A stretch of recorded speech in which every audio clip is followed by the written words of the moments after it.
Welcome to Zentangle Project Pack 2, Day 7 of the 12 Days of Zentangle. I'm Rick. Hi, I'm Maria, and today we're going to work with the Micron PN in black, the Micron 01 in brown. We have a regular pencil, a white charcoal pencil, and a white jelly roll. We're working with a pre-strung tan Zentangle, and all of you who have gotten the kits and the packs, the project packs, have gotten different pre-strung Zendales. And so I was trying to design this particular tile so that you could do the same thing on all of them. So what we're doing is a series of auras, and the auras aren't going like around and around. They're going from edge to edge, and they're creating this beautiful pattern automatically. It's sort of like a log cabin pattern, or even a little bit betweed looking. It's like a mosh-up of hurry and betweed and aura knot, and it's essentially auraing in a hollabaugh fashion. Like each one of those auras are nested beneath the other one. So we're going to do all of these petals the same way. We're going to just go back and forth. And this is such that we don't have to turn our tile too often, which is really kind of cool. It's pretty comfortable doing it, going from one side to the next. This was a great meditation. I really enjoyed this. And you can see it fills pretty quickly. I think you're going to get a really good workout in doing aura. I mean, sometimes you just need to do that. So we're going to do another section here. There's a triangular shape there. You can see it up close. And again, we're going to do that same thing where we're going to go from this one. We're going to have to move. And you notice my left hand, the way I'm holding the tile, it makes it so that I can easily turn it. So I have the tile between my index finger and my middle finger, so it's easy to pick up each time. And there's a sort of a background reason for this. Normally, she would tangle on a smoother surface, but Maria's still recovering from a broken wrist, so the cork holds the tile easier, or more. It grabs the tile, but then you can't turn it as easily.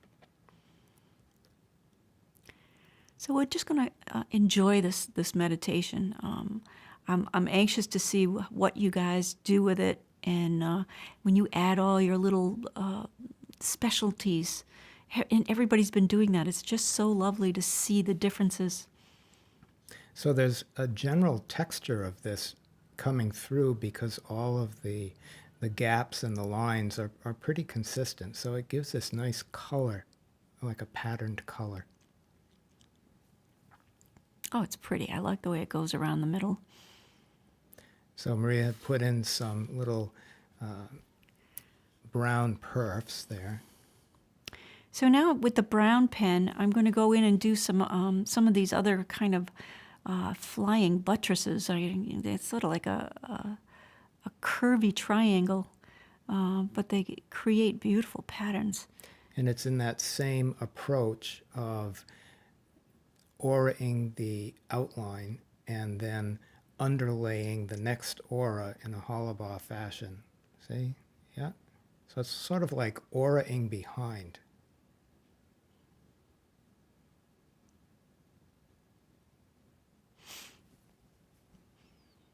Just do that all the way around the edge.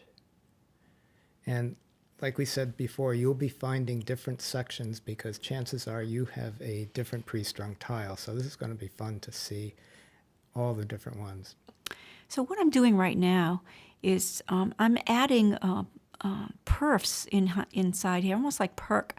And you notice that I start with the largest orb that I can fit in there. So you go to the place there where you put the biggest orb right there, and then you work above and below it, and it kind of gives it this really cool look, a little bit different. And you notice how she is filling in the little wedges there, The the interstices, interstices. spaces between. Nice effect. And again, I always like that contrast of straight and curve. So this is a great example of that. So you're taking the straight in one color and the curve in another color. It's a nice contrast.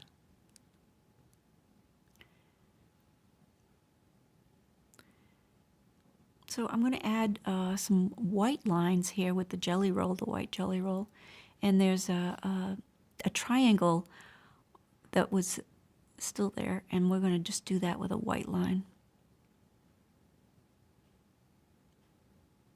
So we'll fill that shape in the same manner.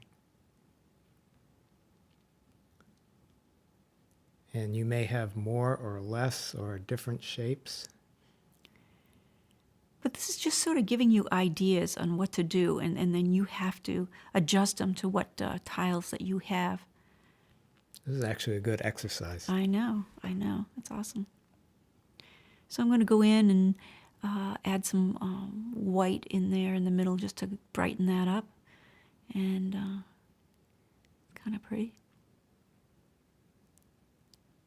You might not notice it, but those little touches add to the contrast and add to the sparkle, and they're really fun to do as well. Awesome. I love the look of this. So I'm going to go in with my General's white charcoal and add some white to the orbs there and pop them out.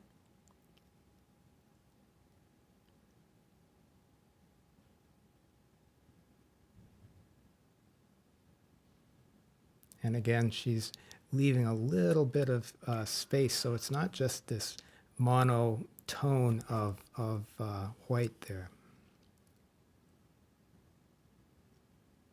Now some graphite. Put some focus on that, and I think a little bit on the ends of the petals. We can do both ends of the petals. And don't forget, when we shade, we actually are adding shades of gray. The shading sometimes doesn't make sense in terms of a light source. So always figure that these are patterns, not an object.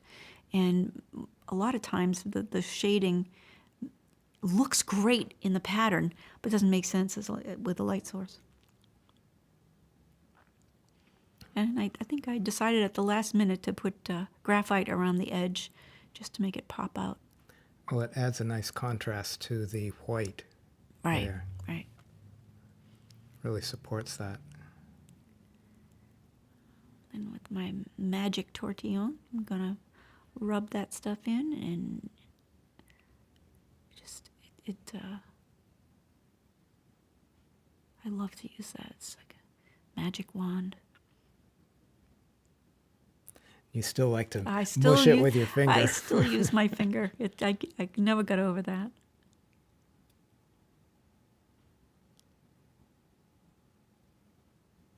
And just that little hint of shading on the perfs, those white perfs, really folds them in there.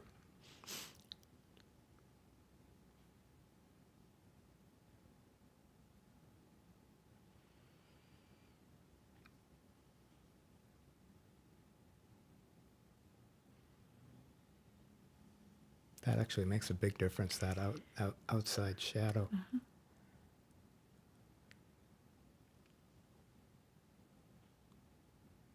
Now look how you see the white. Yep. It pops out.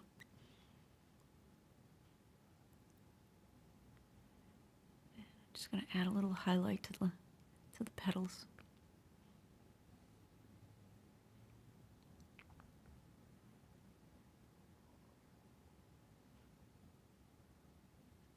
Adding the highlight and the sun comes in. I like that. Yeah, the sun just showed its self.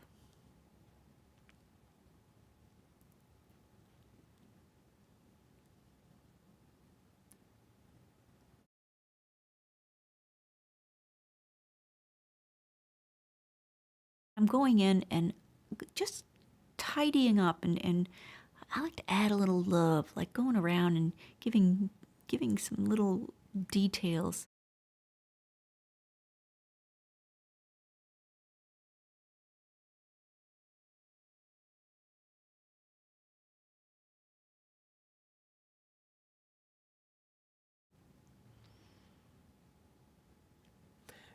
Because sometimes when you put in the chalk, it dulls the ink. So going back over that Right. snaps it back.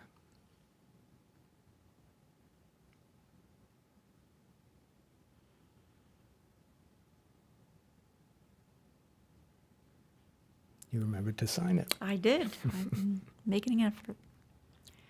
So that's really cool. I love how that came out. So here's a few other pre-strung Zendalas and how they fared.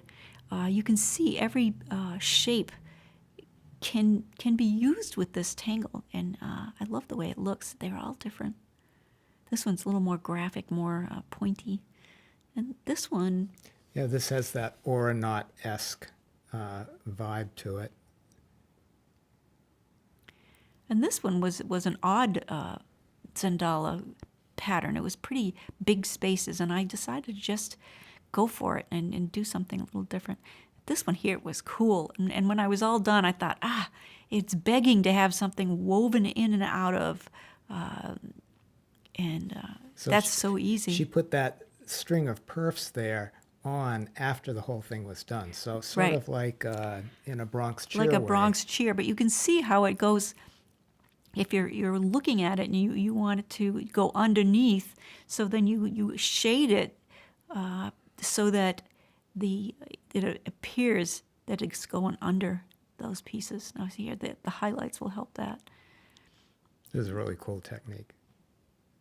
So you can have a lot of fun with this after you've finished your initial overall tangle. See, by just adding that a little bit of shade where that's going under, it's just popping up. So cool. We look forward to seeing what you do. We're loving seeing what's coming up on the app, and we look forward to your comments on the blog. And see you tomorrow. And we'll see you tomorrow. Bye Bye. now. Bye.